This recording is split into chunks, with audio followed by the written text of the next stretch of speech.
Welcome back, and today we're going to be talking about experiments. The experimental design is one methodological tool that we have in our broad toolkit of various methods to answer research questions. You may have had some experience with experiments before, maybe in hard science classes, in like a bio class or a chemistry class or even physics classes, where you're in the lab, where you're in a very controlled environment. You manipulate something, whether it's dosage of medicine or introducing more water to a plant. So you're seeing how changing or manipulating one factor can influence an outcome. When it comes to social experiments, we can do the same thing. We can have controlled environment and see if by manipulating one variable or one factor, one mechanism, if we can determine a causal process. So this is a more causal research method. Experiments involve observing, so first, second, taking some kind of action, and third, observing again. So what we mean by that is, we'll measure some outcome of interest first, and then we second follow that up with having our participants engage in some kind of action, or we do something to them, right? We're manipulating, we're introducing some kind of mechanism, and then we observe again, right? So we add something to the situation, and then we want to see how the outcome changes. For example, let's say we were interested in happiness, and we wanted to measure how watching puppy videos influences somebody's happiness. Well, how do we do that? Well, we bring someone into the research office, we give them a survey measuring their happiness. That way we can get a pre-measurement of the outcome of happiness. Then we have them watch a video that has puppies, and right after watching the video, we test them again. We ask them to take a happiness survey again and see how their happiness has changed. And because it's a highly controlled environment, the only thing that was manipulated was watching that video. Therefore, any changes in happiness we can assume would be the consequence of watching that video. So we measure before taking action, and we measure after, and the changes represent a causal change. Experiments themselves are explanatory kinds of methods. They're used for causal purposes, right? And they're used to test hypotheses. Right?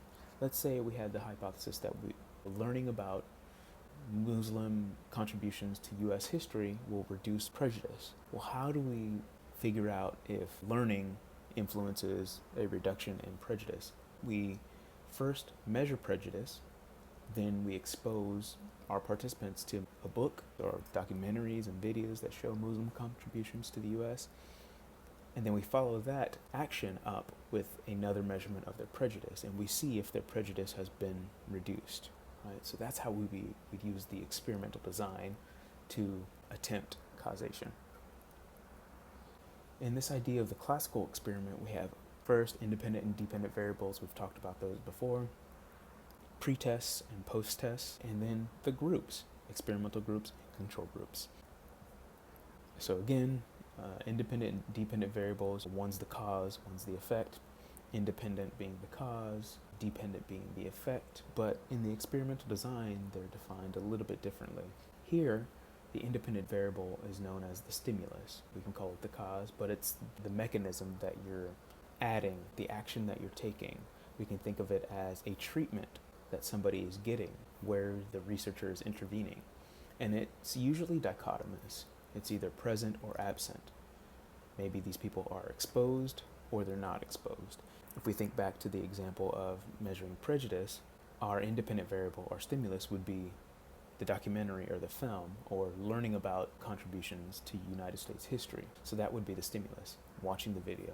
They either watched the video or they didn't. And then the dependent variable would be prejudice. Remember, we want to measure, take action, then measure again. And the measurements are of prejudice before they watch the video and of prejudice after they watch the video. And you're sort of measuring that dependent variable twice. And again, that is going to be the outcome or the effect. Pre-testing and post-testing.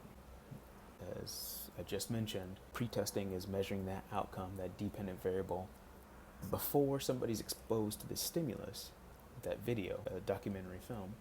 And then post-testing is just measuring it after they're exposed to the stimulus. It's important to note that pre-testing and post-testing, you might run into some issues, and some of that has to do with this idea of validity. Because you're asking participants the same thing twice, they might also just react differently because they're being asked again.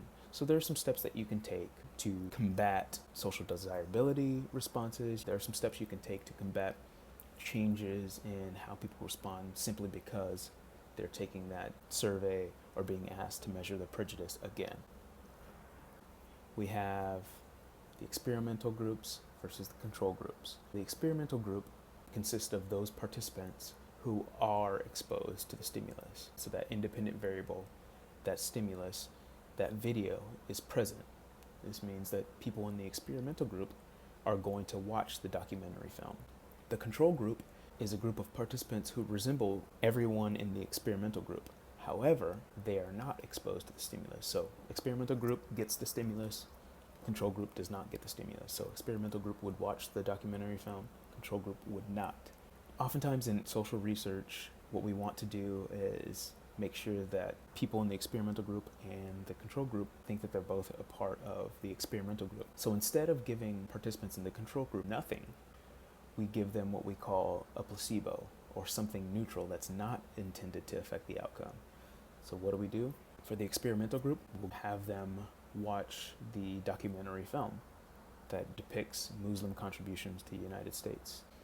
For the control group, they'll also watch something, but it would be a neutral stimulus. So maybe watching something that's not associated with prejudice at all, right? So maybe they'll watch puppy videos. So we want to make sure that they're very close to the experimental group in all respects, and oftentimes that includes giving them something that is not intended to affect the outcome. So this is sort of what the classical experiment looks like, the differences between the experimental group and the control group. What we want to do is randomize people, put them in either the experimental group or the control group. We want to, for both, measure the dependent variable. For example, we would measure prejudice for both groups. For the experimental group, we would administer the film. For the control group, we'd administer some neutral stimulus. Either they watch a neutral film or they engage in some mundane task like counting and doing a multiplication table or something random that is not supposed to have an effect on the outcome. And then we finally, for both groups, remeasure the dependent variable.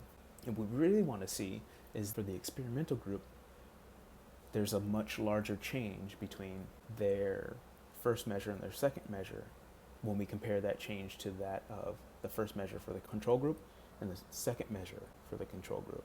So we're comparing to see if those changes, the remeasure changes, are much larger for the experimental group. Here is an example using the case of the documentary film, right? For the experimental group, we pretest them, measure their prejudice. For the experimental group, they get a stimulus. Control group gets some kind of neutral placebo.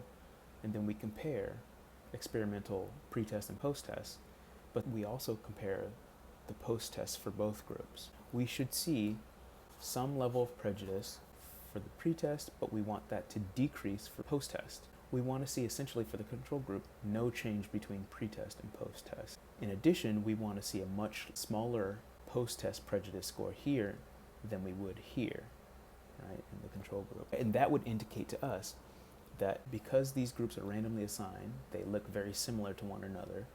The only difference is being shown the documentary. So this change from pre-test to post-test and this difference between post-tests is the result of only that stimulus. I know some of you have already heard of the double-blind experiment. It's a specific kind of classical experiment in which neither the researcher nor the participants know which group they're in. This is why it's important to have a placebo, right? You don't want the researcher to know who's experimental and who's control because both groups are doing something. Nor do you want the participants to know which group they're in. If the participants in the control group don't get anything, then they're more likely to know that they're in the control group. So we want to give them something to make it appear as if they're very similar to the experimental group. Experiments are great because you can really tease apart the effects of some stimulus, some mechanism. However, the big problem is that a lot of experiments are done by professors at research universities. And what that means is a lot of the research that they do is on university populations, which means that they're based on students. Oftentimes what we want from our research is to be generalizable to the larger population. But if we're only sampling our participants from the university, our findings are only going to be generalizable to university students, and often university undergrad students. A lot of the research that's done at research universities is done on like 18 to 21 year olds. So many of the things that we find in experiments is only really applicable to that age range of college students. But we want to be more representative in our experiments. So how do we make sure that we're going to be more generalizable? Well, we have to engage in a better sampling method. We can't just say, any university student is possible. What we really want to do is, much like the sampling procedures that we've seen in the past, we want to engage in some sampling procedure to ensure that it's going to be representative of the population. And then we can take the next steps to randomly assign participants into either experimental or control groups. So if we want to select participants for representativeness, we can engage in some kind of probability sampling. And our probability sample is going to be representative if it's a large enough sample, if our participants come from a sampling frame or a probability sampling frame. How do we do that? Well, we have to have a list of everybody in the population and ensure that everyone in the population has an equal shot at being included in the sample. In addition, we can take the next step of making sure that each group, both the experimental and the control group, is drawn from those sampling frames. But if our larger entire sample is based on a sampling frame, then each group, the experimental group and the control group, will also be based on those frames.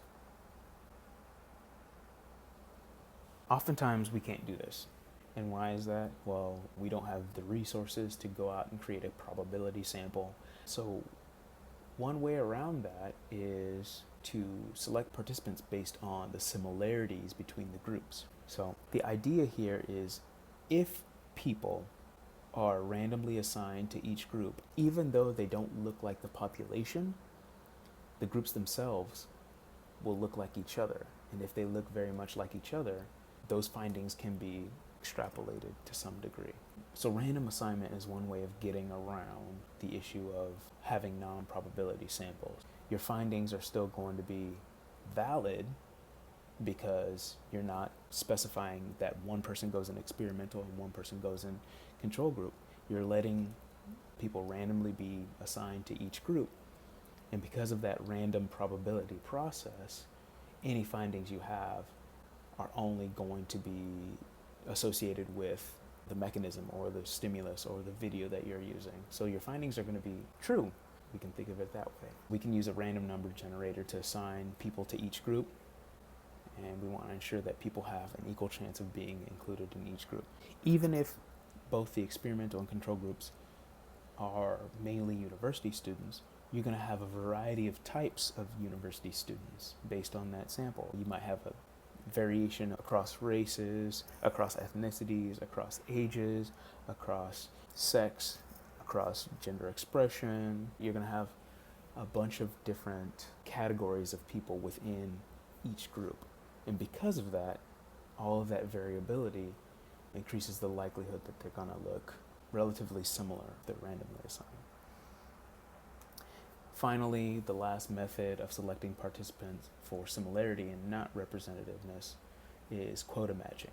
And quota matching is not really used. I don't recommend, actually here I say it's the least preferred method of participant selection.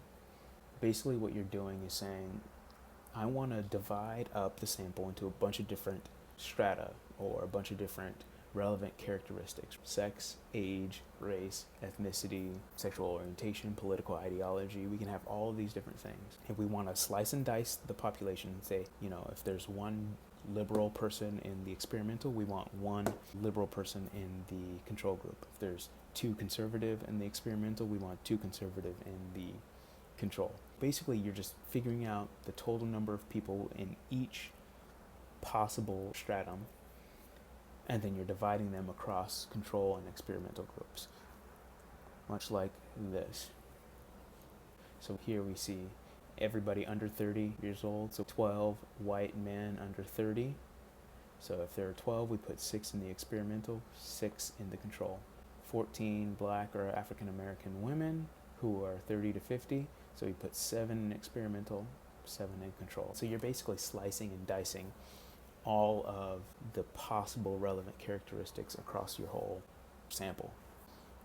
What you're going to end up with is an n by n matrix of relevant characteristics. If there are 3 sex categories, male, female, and other, we can have, that's going to be 3 categories. If we have 5 racial categories, then that's going to be times 5, so 3 times 5 is 15, that's going to be 15 cells. But, oh wait, political ideology is important, so we have liberal, moderate, conservative, so that's another 3, so 15 times 3 is going to be 45. So you can see this table for quota matching can become unwieldy, and that's because you're taking all the possible attributes within each variable and multiplying it by the attributes of all other variables. What happens if you have odd numbers in each cell? Then you got to figure out where those people go. So it's very difficult to do quota matching, but quota matching and identifying strata are important when you have non-probability samples. There are new methods that have come out in recent years that can help you deal with the problem of non-probability samples. When you're sampling for participants in experimental designs, the best thing to do is try to engage in probability sampling and random assignment. If you can't do that, move on to random assignment only within your non-probability sample. And third, if you have to, engage in matching. Validity issues. So there are a lot of issues when it comes to experiments. Some are internal, some are external. We've already talked about the external validity issues, which are generalizability issues, right? If you're only dealing with university students, how are your findings going to be generalizable to the population? More than that, if you're in explicitly a lab setting, how do those findings generalize to what's going on in the real world? How can we ensure, is it real to go out and say, let's talk to you, let's figure out what your prejudice level is, I'm going to show you a video and see if your prejudice changes? No, that's very sort of scientific, that's very lab-esque. So it's kind of sterile, the idea of experiments, something that you wouldn't really encounter in the real world, the lab experiment. So that's the problem with external validity.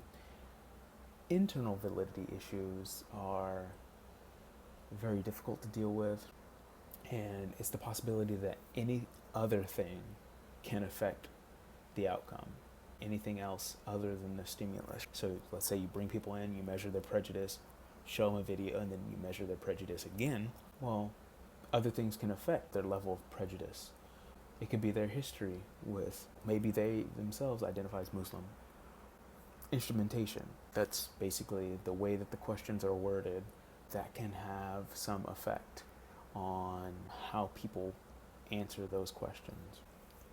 Demoralization, if it's taking a lot of time to do the experiment, you measure prejudice in 2008, and then you have people watch a video immediately after they take the first prejudice test, and then you measure them again 5 years later, there could be some difference. People are dropping out, they're not really thinking about prejudice as much. Maturation, people grow and not only become accustomed to the questions, but life experience can change how they understand prejudice. People might not want to participate at all anymore. So all of these things can affect internal validity.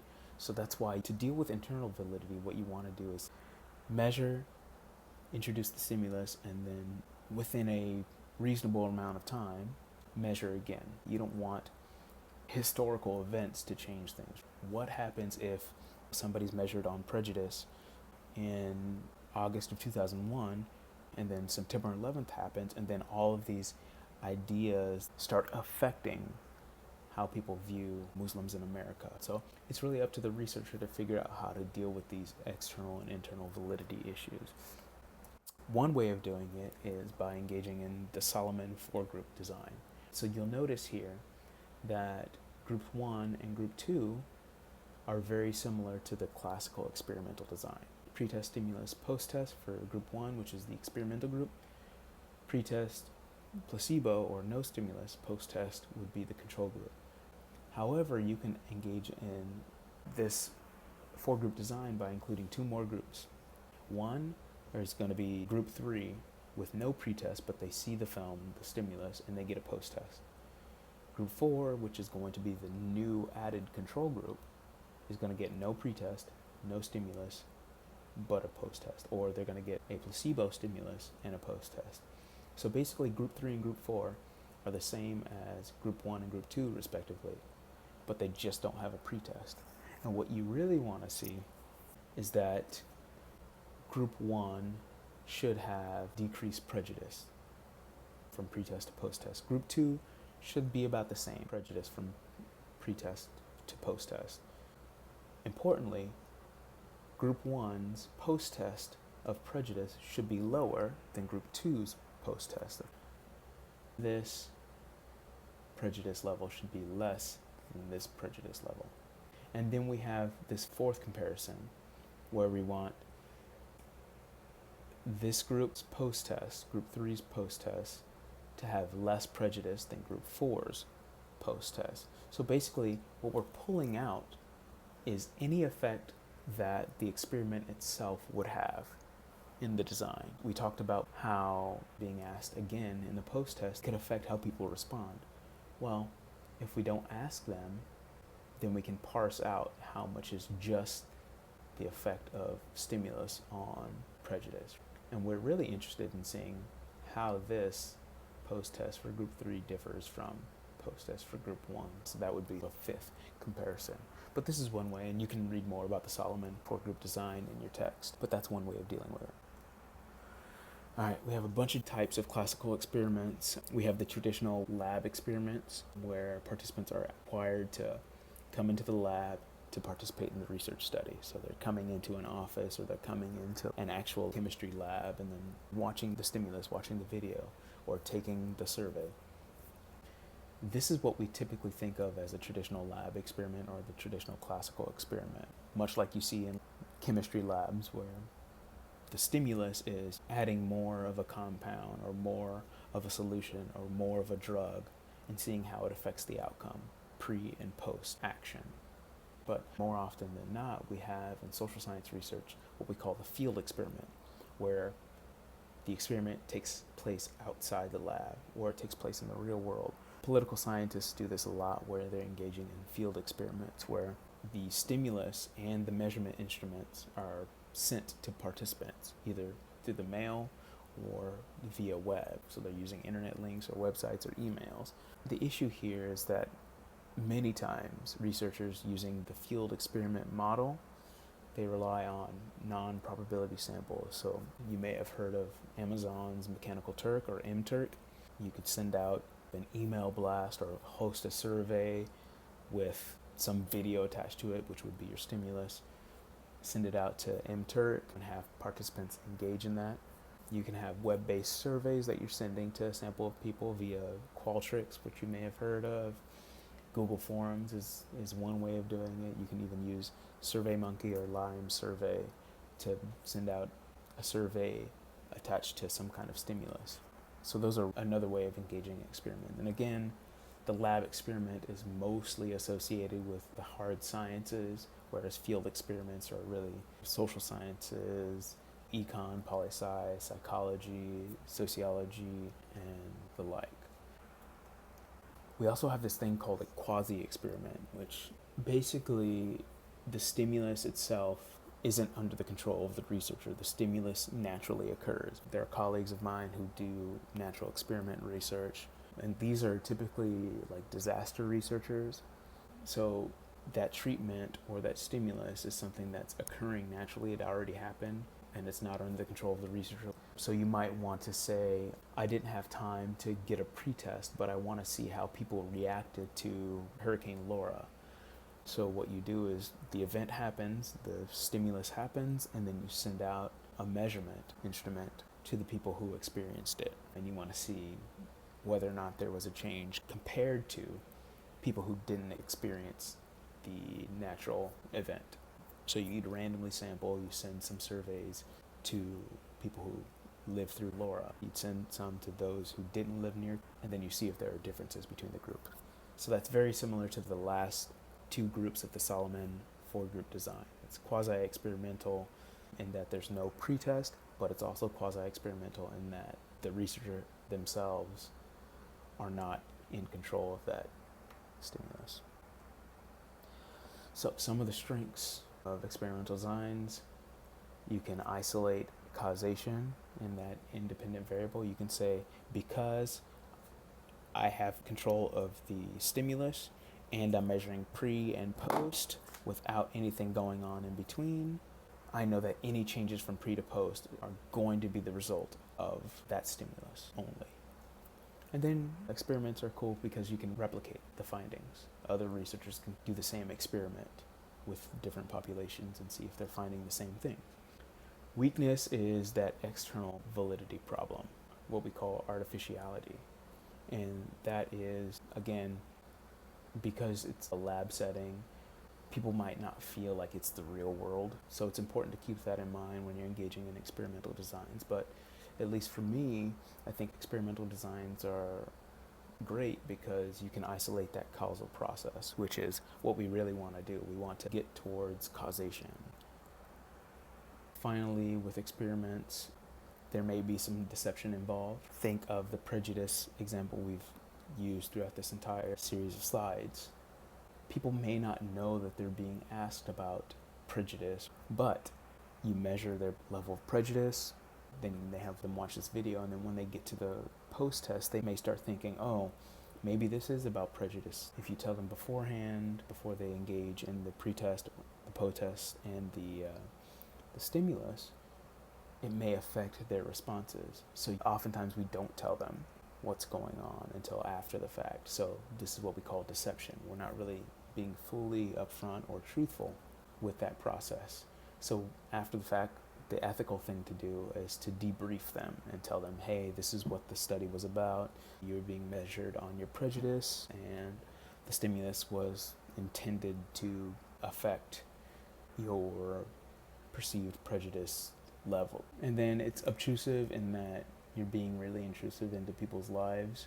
When you're having people engage in experiments, having them watch stimuli, having them do something, having them take action, you may inadvertently harm the participants. And we can think back to the ethical issues that we talked about in chapter 3 with the Stanford prison experiment.